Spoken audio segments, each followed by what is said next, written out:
Good morning, guys. It is a beautiful day and I have a bunch of stuff to do on this car. You guys saw it freaking crushed it in the burnout contest. If you guys didn't watch the last video, took the old 240 out here to Cletus and Car's burnout contest, and I honestly think this car did the best burnout I've ever done at one of those contests, or just in general.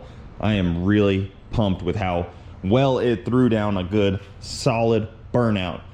But like with every burnout car and every LS, basically, under this freaking sun, it threw its belt. So you can see right there, no belt. That doesn't spin very well. But no belt, unfortunately. Just bouncing off of rev limiter and whatever issues we might have in this setup, it doesn't like to stay on. So put the belt back on. When I was trying to drift it, it never came off, so it should be good there. But once I'm like doing a burnout and really hard limiter hits and stuff like that, it does like to come off. And then we had a sudden unexpected water geyser from right here. So normally this is fine when it's hot, but once it gets extra hot and the water pressure really builds up, it comes out here.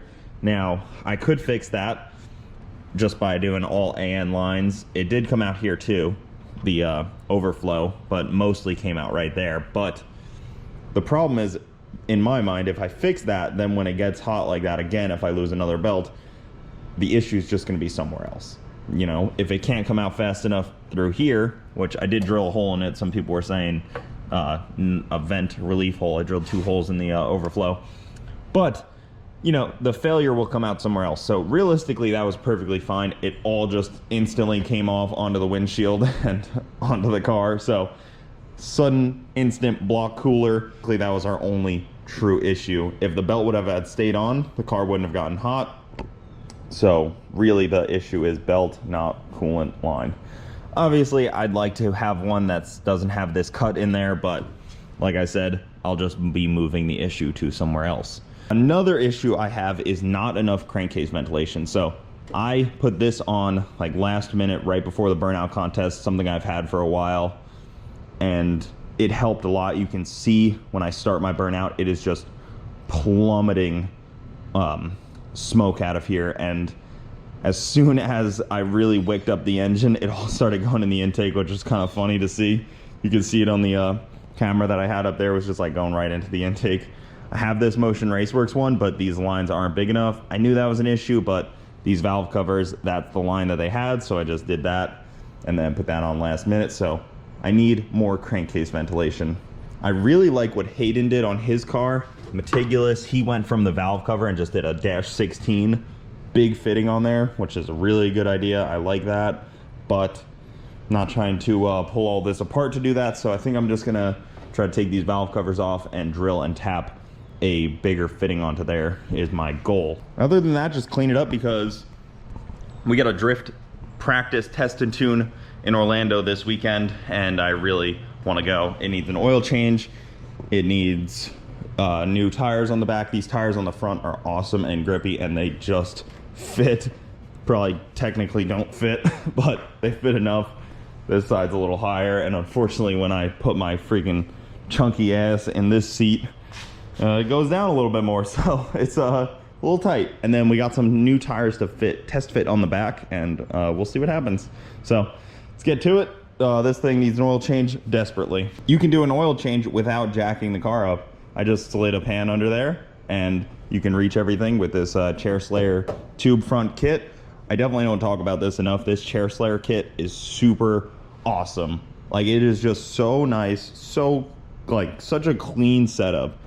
All right, before we get too deep into this video, I wanted to give a quick shout out to our partner, Pennzoil. They have helped a lot with this car. I've been running Pennzoil in this car for the last couple of events, and it has been awesome. I was looking for something that had the OEM reliability and availability, but also acted like a very high-end, high-price oil. This stuff is super readily available, very well priced, and it is just so easy to walk into the parts store, get it, and fill up your car. This oil checked off all the boxes for me. I wanted an oil that I could just put in there and forget about, not have to worry about for a few events, yet also give me the protection I needed and that is why I choose Pennzoil. So thank you guys so much. Let's get to the video. Well, I got pretty lucky. So I was hanging out with my boy, Mike Vargas, you know, Vargas Brothers. They were in town, big Rotary guys, and he did a burnout in the Repu shortly after I did a burnout in the 240, and I had lost my belt and I wrote it off. I was like, oh, it's gone forever. We were hanging out the next morning, loading up his car in my driveway, making sure that they were good to go, making sure the trailer was good, all that stuff. And I look in the bed of his truck and there's my belt. So after they were whatever, if they pushed him off, I don't remember if he started it or drove it off. After that, somebody must have saw the belt on the ground and threw it in the bed of his truck, so got my belt back. Didn't have to go buy a new one. It's been run over, clearly. You can see it's definitely got some rubber on it. A couple spots are a little questionable, but maybe that'll just add a little extra grip to it. You can definitely see it's been run over. But it seems, all in all, in decent condition. This thing back on, and we'll see if it seems good still. We have a belt again. I have a spare. It's a little bit bigger, but it'll get me through a drift event if this one fails, so no need to buy a new one yet. Such an idiot, dude. You do this yourself. Like, you didn't have to come in here and do this. You brought this on yourself. All right, it's time to do some tires on this thing. So we got these 265/35 18s, and we are swapping from the 245/45 18. So hopefully this setup fits. I'm a little worried because it's a big wide tire, and that one is it's wide, but it the way that it curves, I don't know, we'll see. So hopefully these fit. Trying to get some more traction out of it, and these are solid looking. So these will probably be my take this thing to a drag strip tires, because you guys know I've been itching to take this thing to the drag strip. It's been eating me up inside. I think we can get like I think we might be able to get 11s with it, honestly. NA would be really cool. Well, I'll be fully honest, it's not my favorite look. I don't like the wheels that poke out like this, especially on like a truck, but on a car like this, it definitely kind of irritates me. But it's a ton of extra grip, and because it has a little less sidewall than the other tires, it sits a little lower. I was sitting on it and it's not touching, so it's gonna take a lot to grip it up enough to grab, but I mean, we'll see. That's gonna be a harsh rub, but a 265 is beefy on the back of there. There's no shot that if I tried to drag race this, an axle won't break, but hey, you gotta go for it. I better call up my boy James and see what the story is on getting axles for this thing. The fire by the header here was just burning and melting this heat shielding. There's really not much I can do. The heat shielding is there for the power steering lines and the oil lines, and there's just nowhere else to put those, so kind of unfortunate, but that's really the only spot it can go. It can't go under it this way because it won't get to the spots it needs to go. So kind of just one of those things. You have to just deal with it, maybe try a different heat shield, but for now, that's all I got. And in the back, the fire was, you can see, burned here, and here it was melting the bumper, and the foam behind the bumper was melting pretty bad. Like, this is all melted, all chipped and everything. The exhaust just got so hot that it was just literally melting the bumper, and then it finally caught on fire. I put a T-bolt clamp on there to hold it a little tighter. It may still come off at some point, but one of these will fail probably first before anything. Hopefully this, but there's not that much water pressure that can come out of there when it gets really hot.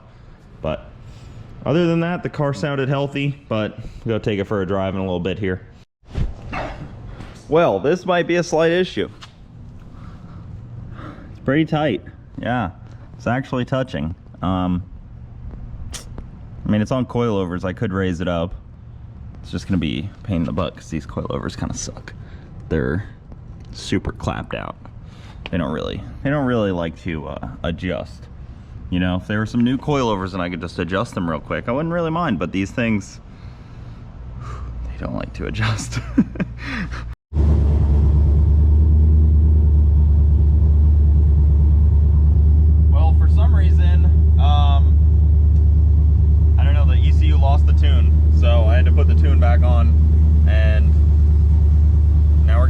wouldn't start. I was literally trying to start it for like 20 minutes. I did a TPS auto set. It literally just lost the tune. It forgot where it placed it. It happens sometimes on this car when the battery like drains to 0.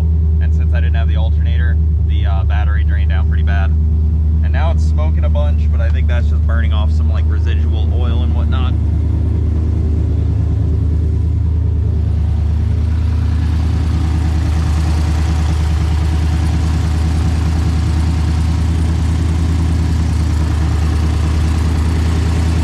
Smells like oil.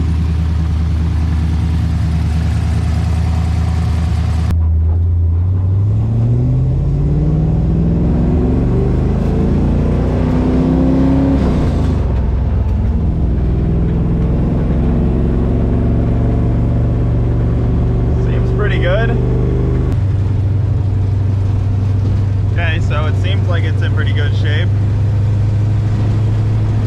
I don't see any trail of fluid behind me.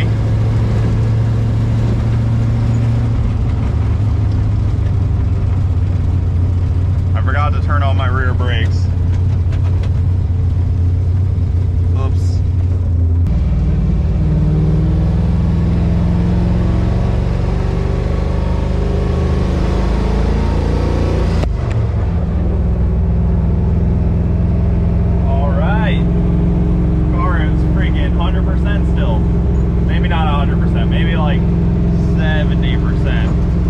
It smells like various fluids and stuff.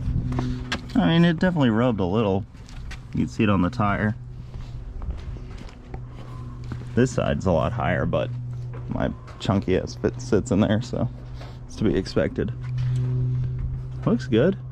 Just, you know, there's fluids that burn off this thing.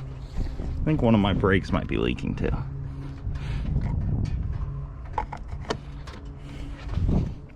Like I said, I forgot to turn on my rear brakes, and they're on.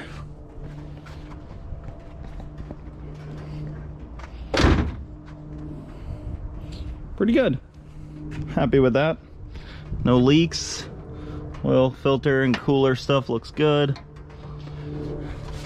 We're definitely gonna hit a little bit here when we're drifting, when I'm full lock and stuff, but who cares about these fenders really? They're just some hard to come by rare 240 fenders. I think this is already hit a couple times to pull this forward. You know, guess you'll have that, right? Probably come in here and trim this up. I don't know, not too worried. So next video, drift event this weekend. So I will be trying to learn. I got a bunch of buddies coming out. It is just a testing day, so nothing too crazy. Last time I tried drifting this was actually at like more of an event. I thought it was just a test day, but I was a little wrong on that one. So now I'm going to get some more practice in. Got some wheels and tires. We're ready to go. So huge thank you to the guys over at Pennzoil for helping make these videos possible with this car. But that'll do it, guys. Thanks for watching. I'll see you next time.